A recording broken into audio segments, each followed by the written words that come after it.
Assalamualaikum warahmatullahi wabarakatuh. Perkenalkan, nama saya Ubedillah dan ini narasumber kita dengan Bapak Panawawi SPDI. Beliau ini sebagai guru di SMA 21 Kabupaten Tangerang. Selamat pagi Pak. Pagi. Bapak, saya mau bertanya nih Pak tentang dunia pendidikan ya. Menurut Bapak nih di dunia pendidikan sekarang ini seperti apa sih gambarannya Pak? Kalau pandangan saya pendidikan yang sekarang ini kita sudah melewati dari kegiatan milenial itu kemarin dari segi karakteristik anak.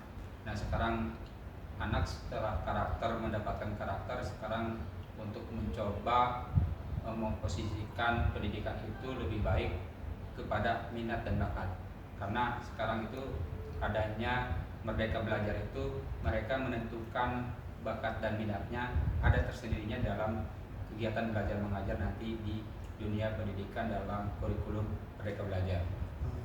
Baik Pak, Bapak tadi menjelaskan tentang dunia kurikulum Merdeka ada perubahannya. Sedangkan kurikulum Merdeka itu kan masih baru ya. Saya mau bertanya nih tentang dunia kurikulum Merdeka itu. Menurut pandangan Bapak seperti apa sih kurikulum Merdeka itu?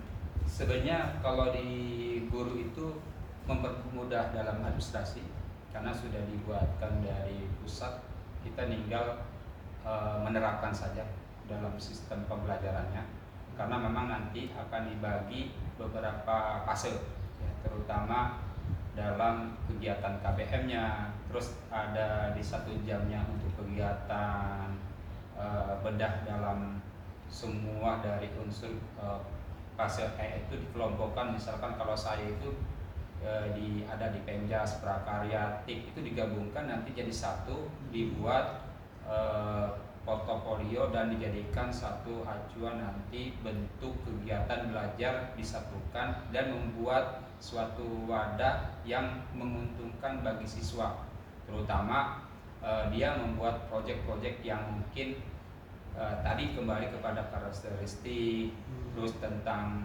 P5, tentang pendekatan diri kepada Pancasila.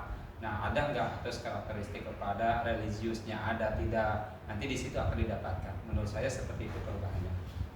Berarti lebih ke mengembangkan diri anak ya Pak? Betul, Ya? betul. Dunia kurikulum Merdeka ini kan masih baru Pak ya? Betul. Apakah di sekolah Bapak sudah menerapkan kurikulum Merdeka? Kebetulan di sekolah kami yang sekarang ini, kami mengambil di kelas 10 ini sudah menentukan sikap kurikulum berubah belajar. Kenapa itu kami pilih? Karena memang harus kami juga gerak cepat dibandingkan dengan sekolah-sekolah lain yang sudah mendahului kami, dan bahkan mereka menjadi partner kami yang menjadi contoh perubahan itu. Karena kalau kita tidak mengikuti gerak cepatnya kurikulum berubah belajar, maka kami ketinggalan kalau kami masih menggunakan K13.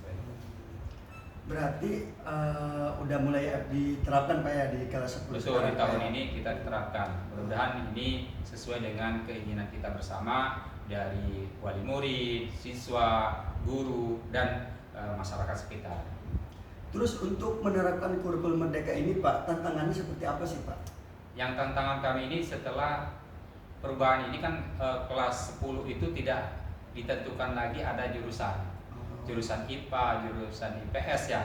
Jadi nanti mereka tidak ada yang namanya jurusan, tapi mereka bagaimana pola belajar sesuai dengan karakter dia dan menemukan kepada P5 sebagai acuan kita di dalam perubahan kurikulum berubah belajar. Tadi kan Bapak membicarakan tentang P5. Nah, saya kan sini masih awam ya P5 itu. P5 itu apa sih Pak? P5 ini sebenarnya kalau dilihat Bapak sebenarnya sudah jauh ketinggalan Pak. Kalau P5 itu kita tidak tahu. P5 ini sebenarnya adalah penghayatan tentang pengamalan Pancasila Pak. Di mana dulu di sana itu tuh di yang bangkunya enak Pak. Mereka itu membicarakan bahkan mau berubah Pancasila, akhirnya mungkin Kemendikbud itu menerapkan cinta lagi terhadap suatu Pancasila itu diterapkan di nasionalisme kita sebagai pelajar. Maka P5 ini untuk menyelamatkan unsur 5 dasar itu supaya ada di sekolah. Bagaimana caranya? Maka P5 itu penyelarasannya ada diterapkan di pendidikan. Memang pendidikan ini akan muncul karakter P5, salah satunya ya contoh gotong royong itu kan masuk ke P5, religius masuk ke P5, karena dasarnya dari mana? Pancasila yang satu religius, sila yang pertama ketuhanan yang Maha Esa Pak, itu masuk ke P5 Pak, berarti mencintai religiusnya. Pandangan kita mereka masuk ke dasar dari 5 dasar Pancasila itu.